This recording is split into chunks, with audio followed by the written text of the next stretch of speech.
ดีครับทุกคนยินดีต้อนรับเข้าสู่ The Dot Space นะครับสำหรับ Space จากนี้ไปหลังจากนี้เราจะใช้เป็นจัดพอดแคสต์คุยเรื่อง Love You Teacher กันนะครับก็คือคุยเรื่องโปรเจกต์รักครูเนี่ยแหละไหนวันศุกร์นี้วันนี้ก็มีอะไรนะ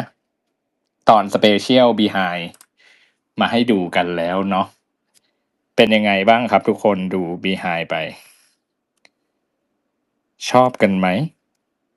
ชอบไหมเลิศเลยล่ะ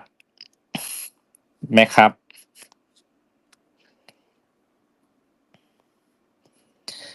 พี่ดาดดจะรักเมะกี่โมง555เฮ้ยรักมาตลอดนะไม่เคยไม่รักนะรักมาตลอดเลยครับนี่ MV is out now I don't know yet maybe but let me check on GMM TV record right it's gonna be on that let's see no it's not it's coming yeah it's out now 4 minutes ago อัลลักนะครับอุ้ยทุกคนไปดู MV แวะไปดู MV กันได้นะออกมาแล้วครับเมื่อ4 นาทีที่แล้วครับโอเคอุ้ยเดี๋ยวงั้นรีบคุยดีกว่าจะได้ทุกคนจะได้แบบไปรีบดู MV กันดีกว่านะครับดูแล้วนึกภาพตามนิยายออกหมดเลยดีมากโอ้ขอบคุณครับก็คือได้อ่านนิยายแล้วใช่ไหมแปลว่าอ่านแล้วนะสิ น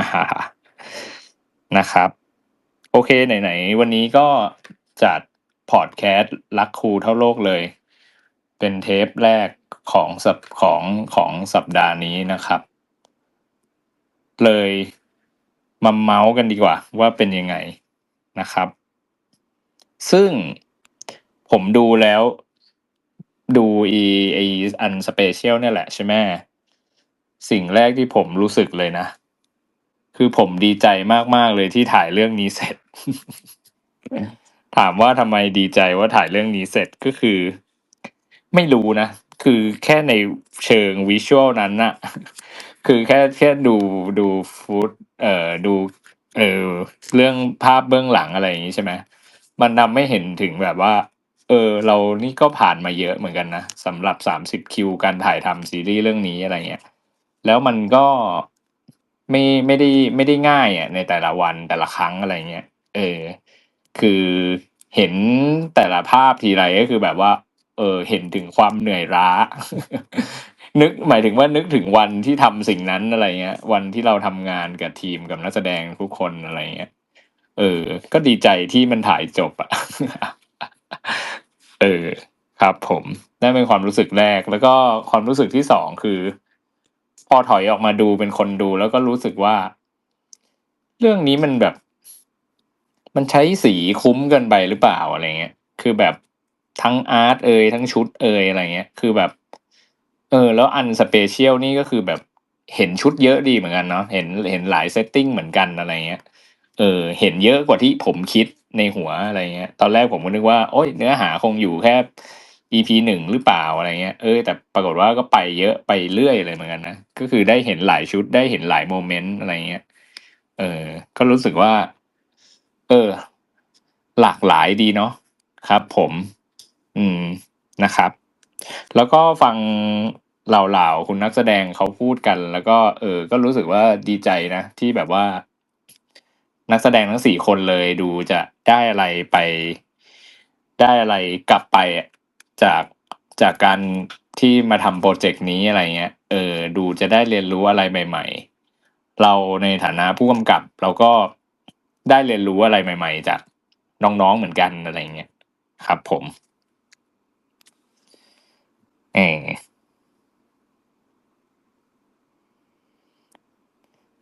มันดีมากพี่โดมสีทำให้โลกหนูดูสดใสขึ้นจริงๆโอเคครับขอบคุณมากครับ ชอบคอสตูมมากพี่โดมถามจริงตาเพิร์ดบ่นมาฮ่าฮ่าฮ่าฮ่าก็ต้องอยู่แล้วเปล่าหมายถึงว่าไม่เชิงบ่นหรอกโดมว่าเขาเรียกว่าอะไรมันอาจจะไม่ใช่สิ่งที่พวกเขาคุ้นชินอะไรเงี้ยมันนั่นเป็นธรรมชาติของมนุษย์อยู่แล้วครับคุณหมายถึงว่าเวลาเราเจออะไรที่เราไม่คุ้นชินเราก็จะตั้งกำแพงก่อนเออเนาะก็มีบ้างแต่ก็ร่วมมือนะครับเนี่ยเพราะว่าสุดท้ายเขาเป็นนักแสดงไงเนาะเขาก็ต้องมันเป็นบทบาทอ่ะเขาต้องมาเป็นภพเมฆเขาไม่ได้มาเป็นเพิร์ดครับแหม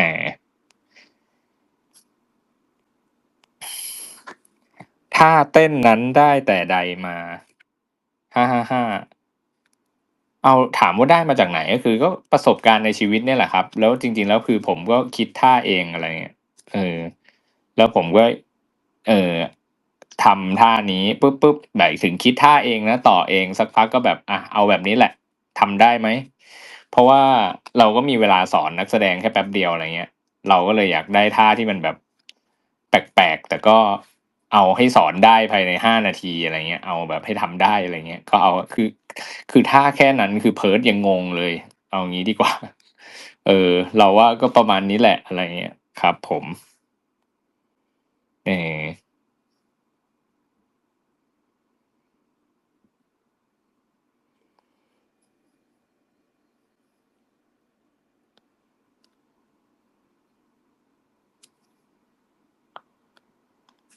อ เขาถามมาว่าแอบสงสัยนิดนึงค่ะพี่โดม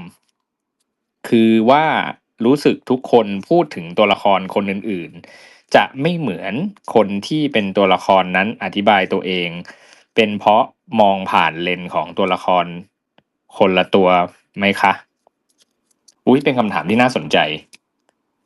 แต่หมายถึงว่าอันนี้เราว่าเราไม่แน่ใจวิธีการทำด็อกิวเมนต์อันอันตอนสเปเชียลด้วยเหมือนกันนะว่าวิธีการของเขาอะคืออะไรอย่างเช่นถ้าถามถามต้าว่าเอ้ยต้าคิดว่าครูพบเมฆเป็นคนยังไงอันนี้นะอันนี้เป็นแบบที่หนึ่งนะแบบที่สองนะแบบที่สองถามว่าคิดว่าครูโซล่าคิดว่าครูโซล่าคิดคิดว่าครูโซล่าคิดว่าครูพบเมฆเป็นคนยังไงอ่ะงงไหมคือหมายถึงว่าเราว่าแต่เราอะเดานะว่าด็อกิวเมนต์อันเนี้ยเขาถามในฐานะนักแสดงที่มีมุมมองต่อตัวละครยังไงซะมากกว่าเพราะว่าถ้าให้เป็นตัวละครด้วยเราว่ามันจะคอมเพล็กซ์เกินอะไรเงี้ยคราวนี้อินเทอร์วิวมันเลยกลายเป็นคำถามว่าเอ้ยต้าคิดว่าครูพบเมฆเป็นยังไงอะไรเงี้ยต้าคิดว่าตัวละครครูโซล่าเป็นยังไงอะไรเงี้ยคือกลายเป็นว่าถามนักถามในฐานะนักแสดงที่ใช้เลนส์ในการมองว่าตัวเองเป็นนักแสดงแล้วมองสิ่งนี้เป็นยังไงมั้งอะไรเงี้ย แต่เราว่ามันเข้าใจได้ว่าเวลาพูดไปเรื่อยๆพอเราเล่นเป็นตัวละครนั้นเราก็จะเข้าใจว่าเฮ้ยอ๋อจริงๆแล้วครูโซล่ามี perception นี้มีมี attitude แบบนี้มีทัศนคติแบบนี้ใช่ไหมมันก็เลยอาจจะแบบว่าพูดแสดงความเห็นในฐานะตัวละครปนเข้าไปด้วยมากกว่าความเป็นแค่ตัวนักแสดงเองอะไรเงี้ยซึ่งเท่าที่ดูสัมภาษณ์มาเราเลยรู้สึกว่า อันตอนสเปเชียลที่เขาสัมภาษณ์กันนะเราว่าเขาถามในฐานะนักแสดงที่มองตัวละครไม่ได้ถึงขั้นแบบเป็นตัวละครแล้วมองอีกตัวละครหนึ่งยังไงอะไรเงี้ยเออซึ่งถามว่ามันจะต่างกันไหมสำหรับเราอะก็จะต่างนะอย่างเช่นถ้ายกตัวอย่างนะถ้าถามว่าต้าคิดเห็นยังไงกับครูพบเมฆใช่ไหมมันก็จะเป็นแบบว่าต้าที่แสดง attitude ต่อครูพบเมฆไง แต่ถ้าบอกว่าเอ้ยถ้าเป็นครูโซล่ามี attitude ถามว่าเป็นครูโซล่าแล้วมองครูพบเมฆไงมันก็จะอีกเวย์หนึ่งใช่ไหมก็จะมองว่าอ้อครูพบเมฆจริงๆแล้วเป็นคนอย่างนี้นู่นนี่นั่นแต่ถ้าถามโซล่าก็แบบอ้อเออแฟนเป็นแฟนเป็นคนขี้เกียจอะไรเงี้ยมันก็จะสามารถพูดได้แบบ personal กว่าเพราะว่าเป็นตัวละครอะไรเงี้ยเออ มันมีความต่างครับมีความต่างเลยผมว่ามันขึ้นกับว่าวิธีการอินเทอร์วิวในด็อกิวเมนต์นั้นเขาทำยังไงมากกว่าแต่เท่าที่จับได้แล้วดูไปก็คือผมค่อนข้างเชื่อว่าเขาถามในฐานะนักแสดงทั่วไปแหละครับ อือฮึ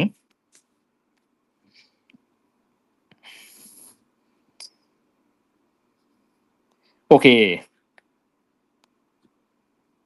คราวนี้เรามา ผมว่ามีคำถามที่ผมว่าจะถามตัวเองไว้ คือผมมาปรึกษาคุณเท็ดไว้นะครับเขาเลยแบบว่าให้คำถามมา3 อันแล้วเดี๋ยวผมจะอ่านให้ฟังแล้วผมพยายามจะอินเทอร์วิวตัวเองนะครับคำถามแรกเขาถามผมว่า looking back at the whole production what was the moment when you realized this show was going to be harder than your original thought อ่าเขาบอกว่าให้ถ้ามองกลับไปคิดว่าโมเมนต์ไหนที่ตระหนักได้ว่าโปรเจกต์นี้น่าจะยากกว่าที่คิดสำหรับผมอ่ะคือโปรเจกต์เนี้ยเอาดีๆตอนที่เดินเข้าไปถ่ายเอาเดินตอนที่เดินเข้าไปขายกับพี่ถารู้สึกว่าทำได้ดูท้าทายดูน่าจะใหม่ดูจะสนุกอะไรเงี้ยเออแต่พบปัญหาตั้งแต่ตอนไพลอตแล้วแหละตอนไพลอตก็คือค้นพบว่าโห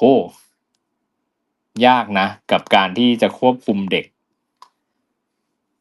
หลายคนขนาดนี้อะไรเงี้ยแล้วมีนักแสดงด้วยอะไรเงี้ยเออมีนักแสดงหลักในซีนด้วยมันเป็นเรื่องของเขาเรียกว่าอะไรการจัดการเออสำหรับผมอะโปรเจกต์นี้คือมันเป็นเรื่องการจัดการอารมณ์ของนักแสดงที่อยู่ในซีนเลยเพราะว่าต้องยอมรับนิดนึงว่าการออกกองมันใช้พลังงานเยอะ1 2คือใช้สติใช้สมาธิใช่ไหมแล้วก็ใช้แบบอารมณ์ในซีนอะไรเงี้ยว่าต้องเป็นอารมณ์นี้อารมณ์ดีอารมณ์อะไรก็ว่าไปแต่คราวนี้พอเวลาทำงานกับเด็กอะครับคือ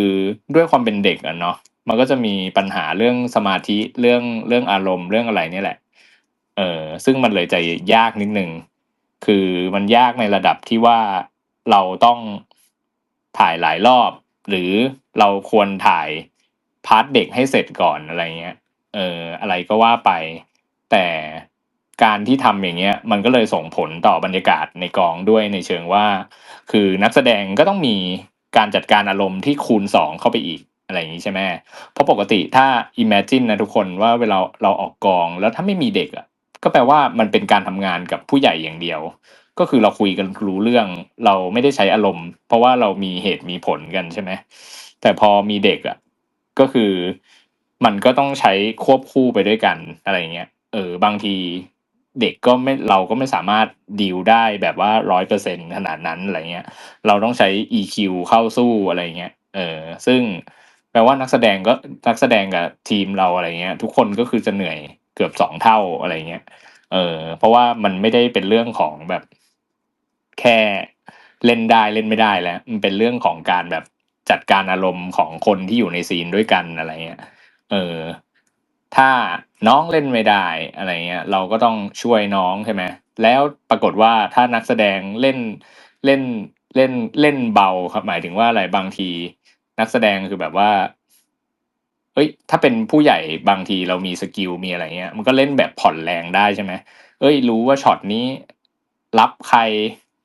อะไรเงี้ยมันก็อาจจะผ่อนแรงได้บ้างแต่พอเป็นถ่ายกับเด็กอะคือแบบเด็กอาจจะไม่เข้าใจสิ่งนี้ไง พอเขาเห็นว่าผู้ใหญ่เล่นเบาเขาก็เล่นเบาตามอะไรเงี้ยเท่ากับว่าบางทีผู้ใหญ่ก็ต้องเล่นใหญ่แทบตลอดอะไรเงี้ยเพื่อทำให้โฟลว์ของการถ่ายทำมันแบบว่าได้สิ่งที่ถูกต้องสิ่งที่โดมอยากได้อะไรเงี้ยทุกคนก็เลยต้องเต็มที่แล้วก็เหนื่อยกับมันเป็นพิเศษโดมว่าสิ่งเนี้ยเป็นสิ่งที่มันยากเกินเขาเรียกว่าอะไรไม่ยากคือมันเป็นสิ่งที่โดมไม่ได้แผนมาว่ามันจะยากขนาดนี้แต่ก็เป็นอะไรที่ท้าทายดี แล้วทำเสร็จก็เลยรู้สึกว่าตรงว่าคงไม่มีใครเขาอยากทำโปรเจกต์นี้แล้วอะหมายถึงว่าทำโปรเจกต์ที่มีหน้าตาคือแบบมีมนุษย์เด็กในซีนที่เยอะขนาดนี้อะไรเงี้ย subject เป็นโรงเรียนประถมที่พล็อตหรือมีความวายป่วงขนาดนี้อะไรเงี้ยคือมันวุ่นวายจริงๆอะไรเงี้ยเออ ก็เป็นอะไรที่ท้าทายแล้วก็ถึงบอกว่าดีใจมากๆที่แบบมันผ่านสิ่งนี้มาได้อะไรเงี้ยครับผมโอเคคราวนี้เราไปต่อที่ คำถามที่2 Working with a cast, was there a moment where an actor surprised you and changed the way you saw a scene or even a character? เอ่อคำถามคือมีโมเมนต์ไหนไหมที่นักแสดงเซอร์ไพรส์เราแล้วทำให้เราเปลี่ยนวิธีการคิดซีนวิธีการกำกับซีนหรือว่าวิธีการของตัวละครขอนึกแป๊บเราว่ามันน่าจะมีเว้ยแต่เรานึกไม่ออกว่าโมเมนต์ไหนส่วนมากมันเป็นการเขาเรียกว่าอะไรอะค่อยๆพัฒนากันไปเรื่อยๆแล้วกันคือถ้าพูดตามตรงคือเราว่าอันนี้มันเป็นธรรมชาติของการออกกองอยู่แล้วแหละหมายถึงว่ามาเริ่มโปรเจกต์อ่านบทอ่านบทก็อาจจะไม่ได้เข้าใจ100%มาเวิร์กช็อปแล้วก็อุ๊ยมันก็ไม่ได้ตรงกับในหัวเราเวลานักแสดงมีช้อยส์มาหรืออะไรเงี้ยเราก็ต้องแบบพยายามบอกว่าช้อยส์เราในหัวตอนแรกคืออะไรแล้วต้องทำความเข้าใจกับนักแสดงแล้วก็พัฒนาไปเรื่อยๆอะไรเงี้ยซึ่งในตอนเวิร์กช็อปอ่ะมันก็ไม่ได้ตรง100%ถามว่าไอการไม่ตรงเนี้ยมันให้อะไรมันก็ให้พื้นที่ได้ explore แหละว่าเฮ้ยเพิร์ทเห็นว่าเป็นอย่างนี้ทำแบบนี้เพราะว่าอย่างนี้ไงอะไรเงี้ยหรือต้าบอกว่าเฮ้ยหรือมันแบบนี้วะพี่เออซึ่งมันเราก็จะได้เขาเรียกว่าอะไรเราก็จะได้มุมมองใหม่ๆจากนักแสดงเหมือนกันว่าแบบเอ้ยจริงๆแล้วมันทำอย่างนี้ก็ได้นี่อ๋อจริงๆมันทำแค่นี้ก็ได้นะเฮ้ยหรือมันทำแค่นี้ไม่พอวะพี่อะไรเงี้ยมันต้องอย่างนี้เลยไหมอะไรเงี้ยซึ่งเราว่าสิ่งเนี้ยมันเกิดขึ้นอยู่แล้วแหละกับทุกโปรเจกต์อะไรเงี้ยก็คือการหาบาลานซ์ของตัวผู้กำกับกับนักแสดงเองอะไรเงี้ยซึ่งสำหรับเราอะนักแสดงทั้ง4 คนก็คือก็เวิร์กออนสิ่งนี้กันกันเขาเรียกว่าอะไรนานนานนานแบบคนละแบบอย่างสดอย่างแซมมี่สดชื่นอย่างเงี้ยเรารู้สึกว่าเราไม่ค่อยห่วงเพราะว่าเราเจอเราเจอแซมมี่แล้วแซมมี่ดูเก็ตในสิ่งที่เราอยากได้อะไรเงี้ยแต่แค่ต้องมาปรับจูนว่าเอ้ยโอเคมีสิ่งไหนที่แซมมี่ไม่มั่นใจไหมอะไรเงี้ยซึ่งก็เป็นเรื่องของแบบเหมือนที่แซมมี่พูดไปในตอนสเปเชียลเอพิโซดแหละก็คือแบบว่าพาร์ทที่จริงจังหรืออะไรเงี้ยรู้สึกว่าไม่ค่อยได้เล่นหรืออะไรเงี้ยซึ่งเราก็เวิร์กออนสิ่งนั้นกับแซมมี่ไปเลยอะไรเงี้ยว่าจริงๆแล้วเฮ้ยมันมีนะคนที่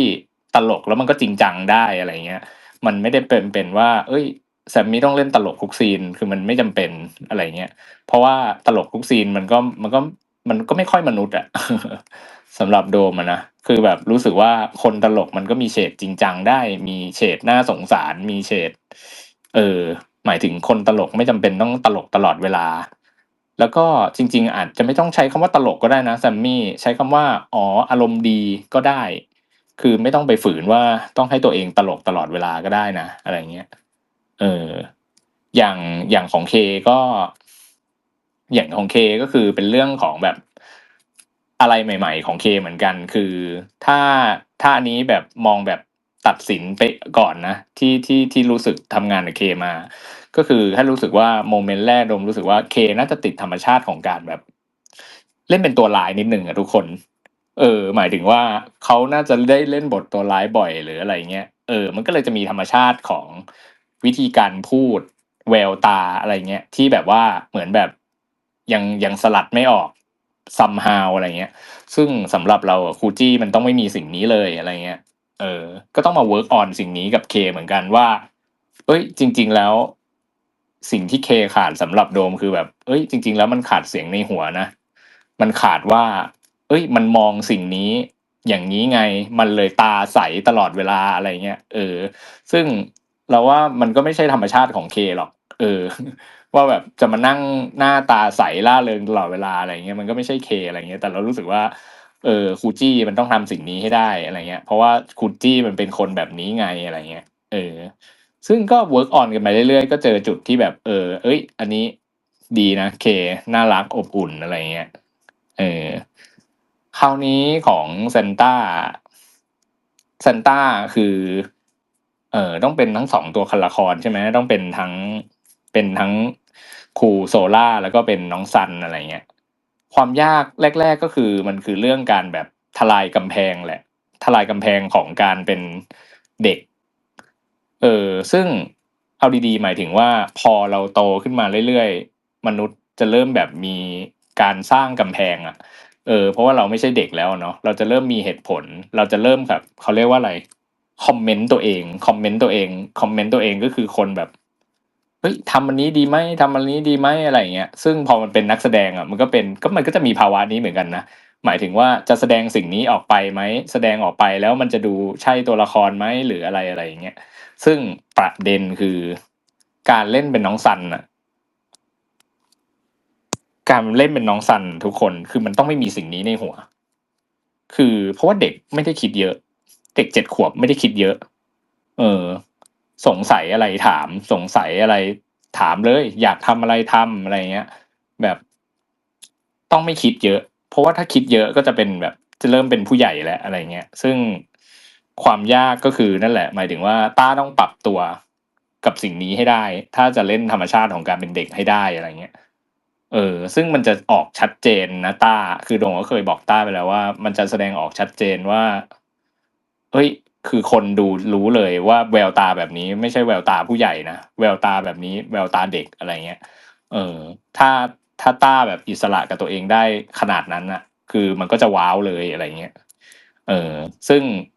ก็ทำการเวิร์กช็อปไปมาก็เจอจุดที่ต้ามันแบบว่ารีแลกซ์แล้วก็สบายจนหาว่าอุ๊ยรู้แล้วเวลาจะเข้าคาแรคเตอร์ซันจะทำยังไงอะไรเงี้ยเออส่วนครูโซล่าก็คือก็เป็นแบบความมาชัวร์ขึ้นแหละจริงๆแล้วก็คือต้องมีเลเยอร์ของการเป็นผู้ใหญ่ที่รักเด็กแล้วจริงๆก็มีเออเขาเรียกว่าอะไรก็มีบางอย่างที่ซ่อนอยู่ด้วยในการเป็นครูโซล่าอะไรเงี้ยเออซึ่งแน่นอนคนอ่านนิยายก็จะรู้แล้วแหละแต่ก็รอดูครับว่าเขาคืออะไรอะไรอย่างนี้เนาะเออ นะครับก็คือไม่ใช่เป็นแค่ครูร่าเริงสดใส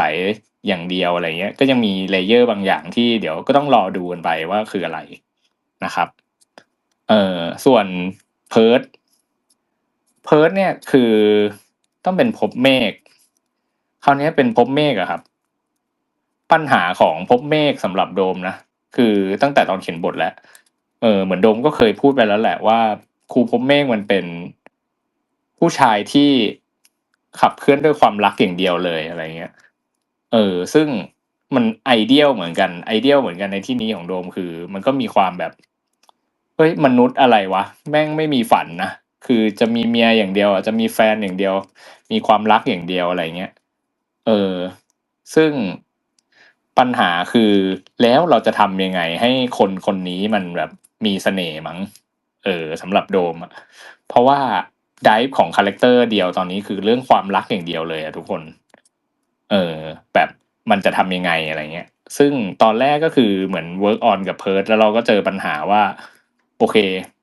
เพิร์ดมีธรรมชาติบางอย่างที่โดมรู้สึกว่า เอ้ยเวลาเพิร์ทเล่นเข้าซีนหรืออะไรเงี้ยเพิร์ทจะมีมุมที่เป็นนักแสดงอะไรเงี้ยแบบมีวิธีการอะไรของเขาบางอย่างที่เรารู้สึกว่าโอเคอันเนี้ยเป็นเพิร์ทในฐานะนักแสดงอะไรเงี้ยแต่สำหรับเรารู้สึกว่าพอคุยกับเพิร์ทหรือเจอเพิร์ทบ่อยๆเราโดมรู้สึกว่าเฮ้ยเพิร์ทมึงมีธรรมชาติที่น่าดูนะคือเนี่ยนั่งคุยกับกูเฉยๆอะเป็นภพเมฆเลยแบบ มันมีบีทธรรมชาติบางอย่างที่โดมรู้สึกว่าเอ้ยทำยังไงให้เฮ้ยเพิร์ดเวลาไม่เข้าซีนแล้วไม่เป็นนักแสดงดูซิอะไรเงี้ยลองเป็นแบบใช้ชีวิตปกติไปเลยได้ไหมอะไรเงี้ยเออซึ่งช่วงแรกๆก็เวิร์กออนสิ่งนี้เยอะเหมือนกันเพราะว่าเรารู้สึกว่าปัญหาคือเหมือนเหมือนมันคนแบบเขาเรียกว่าอะไรมองตัวละครกันคนละแบบเออ เพราะว่าเพิร์ทจะมองภพเมฆเป็นอีกแบบหนึ่งแต่เราอ่ะผู้กำกับเราเห็นว่าภพเมฆมันเป็นอย่างนี้เว้ยเพิร์ทอะไรเงี้ยซึ่งต้องใช้เวลาประมาณหนึ่งเหมือนกันกว่าเพิร์ทจะเก็ตกว่าเพิร์ทจะเข้าใจอะไรเงี้ยถึงขั้นแบบต้องเวิร์กช็อปเพิ่มอะไรเงี้ยซึ่งการเวิร์กช็อปเพิ่มอ่ะมันคือนอกเหนือไปจากช่วงเวิร์กช็อปก่อนเปิดกล้องด้วยอะไรเงี้ยเพราะเรารู้สึกว่าถ่ายไปได้คิว2 คิวแล้วรู้สึกว่ามันได้อีกว่ะ ทำยังไงให้มันแบบว่าเฮ้ยมันมันมันอยากคือมันมันมันเหมาะกับโปรเจกต์นี้มากขึ้นแหละสำหรับโดมอะไรเงี้ยเออซึ่งมันเกิดกรณีเนี้ยกับทั้งกับเพิร์ทกับต้าเลยที่เราต้องแบบว่าเอ้ยขอนัดเพิ่มขอแบบเอ้ยต้ามาเวิร์กช็อปกับพี่โดมตัวดิอะไรเงี้ยเพื่อให้เข้าใจว่าเฮ้ยเราอยากได้แบบนี้เพราะแบบนี้อะไรเงี้ยคือเหมือนติวหนังสือเลย เหมือนติวหนังสือตัวเลยก็คือแบบนัดเจอนั่งคุยขึ้นไว้บอร์ดบอกเหมือนเรียน acting ด้วยกันไปเลยอะไรเงี้ยเพื่อให้หาตรงกลางเจอแล้วสุดท้ายมันก็เป็นงาน collaborate แหละทำไปเรื่อยๆออกกองไปเรื่อยๆมันก็เริ่มหาสิ่งที่ดีและสิ่งที่แบบว่าสบายใจแล้วมั่นใจกับทั้งคู่ได้ในที่สุดอะไรเงี้ยเออซึ่งค่อนข้างเราว่าประทับใจตรงที่มันสองคน manage เวลาชีวิตตัวเองได้แหละเราว่าเหมือนคราวที่แล้วเราเคยพูดไปเราว่าปัญหาความยากเรื่องนี้มันไม่ใช่แค่เรื่องเด็กอย่างเดียวอะไรเงี้ยมันเป็นเรื่องการจัดการตารางชีวิตของนักแสดงของเราด้วยอะไรเงี้ยเออคือเราเข้าใจได้ว่าแบบเพิร์ทกับต้าก็ไม่ได้จะมาเล่นเป็นพบเมฆกับโซล่าอย่างเดียวอะไรเงี้ยคือเขาต้องมีหลายอย่างที่ต้องทำอะไรเงี้ย เออมันก็เลยเข้าใจได้ว่าบางวันมาแล้วก็อาจจะมีเหนื่อยมีล้ามีอะไรก็ว่าไปบางวันนักแสดงก็ไม่มีสติอะไรเงี้ยมันเข้าใจได้ไงแต่สุดท้ายโปรเจกต์สุดท้ายก็อย่างที่บอกดีใจที่ถ่ายเสร็จแล้ว ก็จบกันมาได้นะครับโอเคซึ่งเราว่าความยากของโซล่ากับภพเมฆมันไม่ใช่แค่ไทม์ไลน์ปัจจุบันไงมันมีเรื่องไทม์ไลน์อดีตมหาลัยด้วยที่สถานะของตัวละครมันก็จะเป็นอีกแบบหนึ่งอะไรเงี้ยเออมันก็ต้องเวิร์กช็อปพาร์ทที่เป็นอดีตแยกอีกเหมือนกันอะไรเงี้ยคือเท่ากับว่าอ๋อภพเมฆมีทั้งเวอร์ชั่นปัจจุบันมีทั้งเวอร์ชั่นอดีตโซล่ามีทั้งเวอร์ชั่นอดีตโซล่ามีเวอร์ชั่นปัจจุบันแล้วยังมีน้องซันร่าง7 ขวบอีกอะไรเงี้ยซึ่งเห็นไหมว่าโอ้มันจริงๆมันต้องใช้สติเยอะอะทุกคน แล้วถามว่าวันหนึ่งเราถ่ายพาร์ทปัจจุบันอย่างเดียวเหรอมันก็ไม่ใช่ไงถูกไหมวันเดียวเราจะถ่ายโซล่าอย่างเดียวเหรอไม่ไงบางวันเราก็ถ่ายทั้งซันทั้งโซล่าแปลว่ามันเป็นเรื่องจัดการอารมณ์จัดการสมาธิของนักแสดงอะไรเงี้ยเออแต่นั่นแหละก็อย่างที่บอกคือสองคนนี้ก็ทำดีที่สุดแล้วนะข้อจำกัดด้านเวลาแล้วก็การพักผ่อนอะไรเงี้ยเออ ก็เดี๋ยวรอดูแต่ทุกคนจะอึ้ง ทุกคนจะอึ้งตั้งแต่ EP 1ว่าโอ้สองคนนี้ขนาดนี้เลยเหรออะไรเงี้ยเพราะผมว่าก็รู้สึกว่าผมชอบนะอะไรเงี้ยเออสุดๆแล้วล่ะโอเคต่อไปคำถามสุดท้ายสำหรับวันนี้ now that the show is finished what's the one thing about this project that put you the most as a director อะไรเหรอโปรเจกต์นี้ผลักดันโดมเรื่องอะไรเหรออืมถ้าบอกแบบตามตรงอะนะผมรู้สึกว่าสิ่งที่ผมเรียนรู้จากโปรเจกต์เนี่ยคือผมต้องเขาเรียกว่าอะไรผมต้องอยู่กับโมเมนต์มากขึ้นมั้งอยู่กับโมเมนต์มากขึ้นในที่นี้หมายถึงว่าแต่ก่อนผมทำโปรเจกต์อะไรแต่ละอย่างอะไรเงี้ยคือผมเป็นคนค่อนข้างเป๊ะค่อนข้างละเอียดจนแบบว่าเอ้ยทุกอย่างมันต้องอย่างนี้อย่างนี้อย่างนี้อย่างนี้อะไรเงี้ยซึ่งถามว่าข้อดีคืออะไรข้อดีก็คือเป๊ะไงเป๊ะเป็นระเบียบ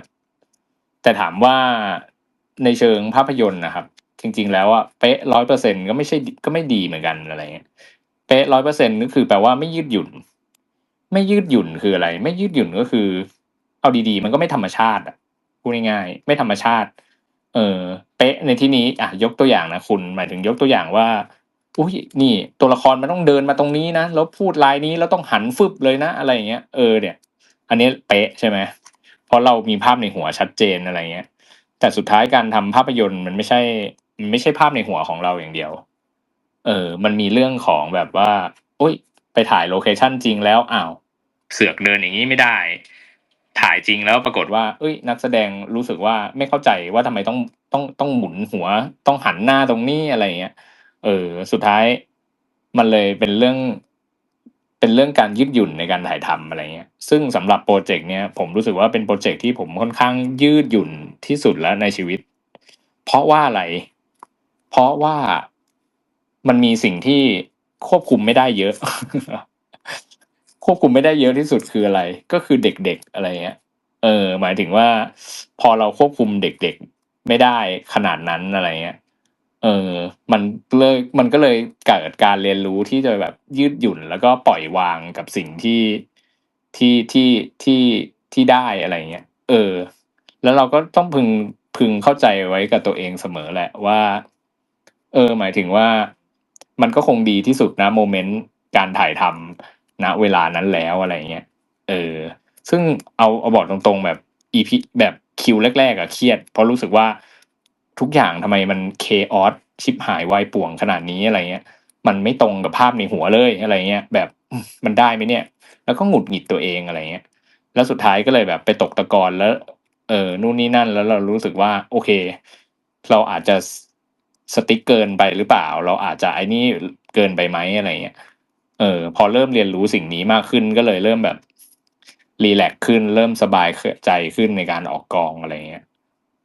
ซึ่งมันส่งผลกับทุกอย่างเลยแหละเราว่ามันเลยทำให้เป็นโปรเจกต์ที่เราแบบค่อนข้างปล่อยตามธรรมชาติของนักแสดงของโปรดักชันอะไรเงี้ยแล้วก็แค่พึงตระหนักกับตัวเองเลยว่าเรากำลังสู้กับข้อจำกัดเอ่อที่ที่แบบที่เราเผชิญอยู่อะไรเงี้ยหลายๆอย่างเออซึ่ง surprisingly ทุกคนไปห้องตัดแล้วตัดออกมาตอนนี้ก็คือตัดไปเกินครึ่งซีรีส์แล้วก็แบบคิดถูกจริงๆที่ปล่อยวาง หมายถึงว่าสุดท้ายก็ได้ในสิ่งที่มันทำงานอยู่นะพอมันอยู่ในการตัดต่ออยู่ในอะไรเงี้ยเราแค่บางทีเราแค่ต้องมั่นใจว่าสิ่งนี้ปล่อยเป็นไหลเป็นตามธรรมชาติดีแล้วสิ่งนี้มันควรต้องอย่างนี้อะไรเงี้ยคือสุดท้ายมันก็ต้องแบบต้องเขาเรียกว่าอะไรต้องรู้ตัวเองว่ากำลังจะเอาอะไรและอะไรที่ควรปล่อยไปตามธรรมชาติและพยายามเข้าใจกับตัวเองว่า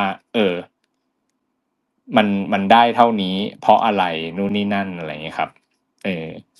แต่ก็เป็นอีกหนึ่งโปรเจกต์ที่ท้าทายดีครับท้าทายทุกคนเลยทั้งทีมโปรดักชันเองทั้งตัวผู้กำกับเองแล้วก็ตัวนักแสดงเองอะไรเงี้ยเออครับ ก็ฝากด้วยครับรักครูเท่าโลกเลยครับแป๊บหนึ่งนะยังไงแล้วเนี่ย